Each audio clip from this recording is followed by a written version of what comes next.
Tag fake news.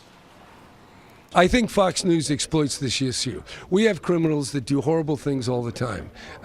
Which ones may be documented, which ones aren't, I'll be glad to look at that. And I think to scapegoat the immigrants by these very biased stories, I don't think... Look, with all due respect, you have more than a dozen communities... With all due respect, I want to protect people. And for you to say that we don't care about victims is really a calumny. Well, 17-year-old Jamiel Shaw, who you see there, a football player at LA High School. The second was shot, or I'm sorry, his name is Jamiel Shaw Jr., the second. He was shot and killed by an illegal immigrant in Los Angeles in 2008. His father, Jamiel Shaw Sr., joins us now with reaction to Governor Brown's comments. You were on our mind yesterday when we saw those comments and Griff approaching him. What were your thoughts when you heard your governor say that after you lost your son to an illegal immigrant? You know, you could just see the anger in his heart, Dad, because Griff just came at him just normal. He wasn't even upset. And just the way he jumped on him like that, you know, like he just doesn't even care about the victims, like we're just dead bodies or a piece of trash in the cemetery.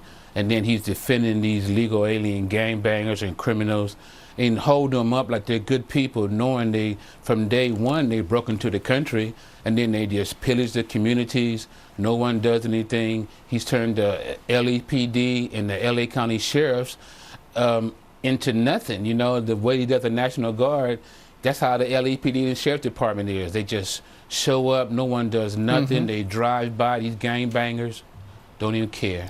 Well, and now your state is a sanctuary state. I know there are localities in Southern California that are saying we got to opt out of that, and it's a whole bunch of cities and counties as well. The number is growing.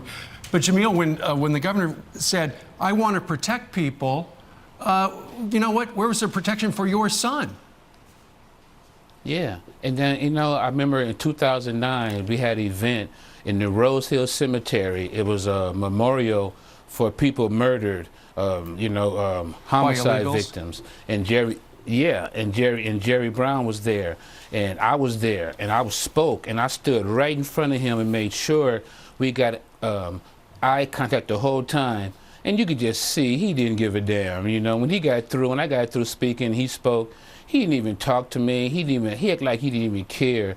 He just looked at me in my face like, nobody cares. You know, we're in a cemetery, standing on graves, you know, and he just was there trying to get votes, and he's just there trying to get votes for Kamala Harris and Becerra and Kevin De Leon. You know, they're just full of it, all of them. You know, one death is too many, and I can't imagine your grief and what you're going through. I think it's every parent's worst fear and nightmare. The guy who killed your son, he was convicted of first-degree murder and then sentenced to the death penalty.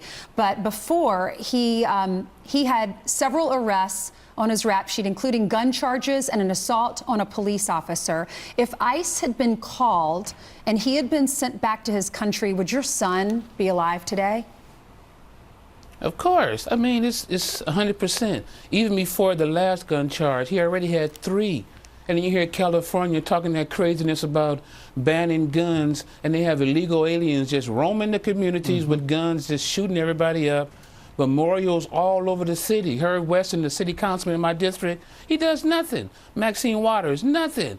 No one does nothing because they think it won't happen to them. I guarantee you, if it's one of their childs or their grandkid, they'll be raising hell like everybody else. Sure. We love our kids too. Have you ever thought about leaving California?